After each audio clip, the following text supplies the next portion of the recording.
వ్యాపార సంస్థ అధికారికి ఉద్యోగానికి మీరు దరఖాస్తు పంపుతారు కదా, అతన్ని ఎప్పుడు చూడకుండానే అదేవిధంగా మీరు ఒక దరఖాస్తును దేవునికి పంపండి.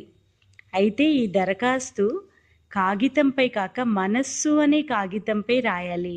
ఓ దేవా, నేను నీ నామం ఎన్నటికీ మరొకుందునుగాక. నువ్వే నాకు గతి. నాకు నీ సేవ చేసే భాగ్యాన్నిచ్చి నా అహంకారాన్ని, సందేహాలను తొలగించు. నువ్వే నా యజమానివి, గురువు, తల్లి, తండ్రి, సర్వస్వం. నేను నీ బిడ్డను. నన్ను నీ చేతిలో పనిముట్టుగా చేసుకో. నన్ను నీ మాయలో ముంచివేయకు. ఓ నా ప్రియమైన దేవా, నేను నిన్ను చూడలేదు, నీ పేరు మాత్రమే విన్నాను. దయచేసి నన్ను నీ వాణ్ణి చేసుకో. ఈ విధంగా నువ్వు రోజు ప్రార్థన చేయాలి. అప్పుడే ఆయన తన కృపను నీపై ప్రసరింపచేస్తాడు అన్నారు.